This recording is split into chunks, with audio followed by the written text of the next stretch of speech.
Guys 5 अगस्त को जब पूरा मार्केट धड़-धड़ गिर रहा था, लगभग पौने 3% की गिरावट निफ्टी में आई थी। आप और हम सब लोग घबराए हुए थे कि हमारा जो पोर्टफोलियो है, वो कितना नीचे जा चुका था।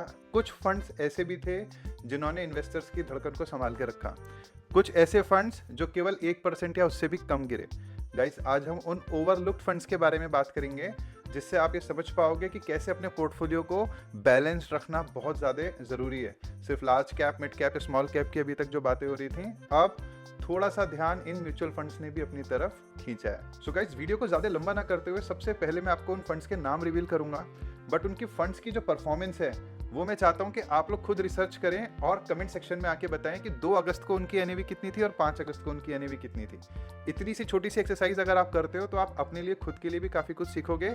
और अगर ये वीडियो पसंद आएगा तो प्लीज़ इस चैनल को लाइक, सब्सक्राइब जरूर कर देना। सबसे पहले मैं आपको वो कैटेगरी बता देता हूँ। वो कैटेगरी है बैलेंस्ड एडवांटेज फंड। जी हाँ, बैलेंस एडवांटेज फंड वो फंड्स होते हैं जिसमें इक्विटी और डेट दोनों का कॉम्बिनेशन होता है। ये 100% इक्विटी से कम रिटर्न्स देते हैं और केवल डेट वाले म्यूचुअल फंड से ज़्यादा प्रॉफिट देते हैं, बट उसी हिसाब से ये रिस्क भी बैलेंस करते हैं।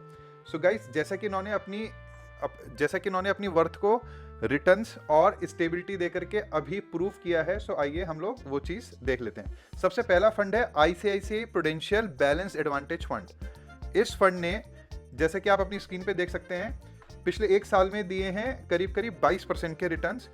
अगर आप 5 साल की बात करेंगे तो 5 साल में इसको 5 साल को हम एनुअलाइज्ड के बेसिस पे देखें तो लगभग 15%। सो गाइज, इसमें इक्विटी और डेट का प्रोपोर्शन है, इसलिए आपको रिटर्न जरूर कम दिख रहे होंगे। और हम लोग तभी इन फंड्स की तरफ ना जाकर के स्मॉल कैप, मिड कैप और 100% लार्ज कैप की तरफ ज़्यादा भागते हैं। बट अगर आप थोड़ी सी अगर गिरावट देखें आज की डेट में, सो गिरावट भी उसी प्रोपोर्शन में हुई है। ये फंड 2 तारीख के लेवल से 5 तारीख का जो लेवल है उसमें केवल 1% गिरा है। 1 से भी थोड़ा सा कम ही होगा। एग्जैक्ट कितना है वो बताना आपका काम है, वो आप चेक करके कमेंट सेक्शन में बताओगे। मैं आपको दूसरे फंड का नाम बता रहा हूँ। दूसरा फंड है डीएसपी बैलेंस एडवांटेज फंड।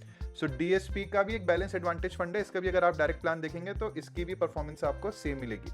ये 2 फंड्स में कोई रिकमेंडेशन नहीं दे रहा हूँ, ना कोई इन्वेस्टमेंट एडवाइस है, बट ये केवल एक एजुकेशन पर्पस के लिए है कि जब इन्वेस्टमेंट की बात आती है तो हम एक ही तरीके की आइडियोलॉजी नहीं रख सकते।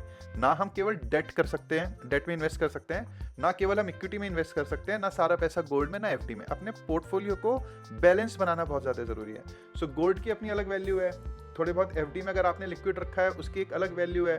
बट अगर आप इक्विटी में भी जा रहे हो, इक्विटी म्यूचुअल फंड्स में, सो म्यूचुअल फंड में भी ये 3-4 अलग अलग कैटेगरीज इसीलिए बनाई गई हैं कि हर तरीके की मार्केट सिचुएशन को हैंडल करने के लिए और हर तरीके की मार्केट सिचुएशन में रिस्क को एडजस्ट करते हुए बेहतर रिटर्न लेने के जो टूल्स हैं वो आपको म्यूचुअल फंड्स में अलग अलग तरीके के दिए गए हैं। सो गाइस, जैसा कि मैंने बोला था, मैं इस वीडियो को छोटा रखूंगा। मैंने आपको उन फंड कैटेगरी के बारे में बताया जो कि बैलेंस एडवांटेज फंड, उन 2 फंड्स के बारे में भी बताया जिन्होंने अच्छा परफॉर्म किया अभी पिछले लास्ट 2-3 दिन में as compare to other mutual funds को कम गिरे हैं।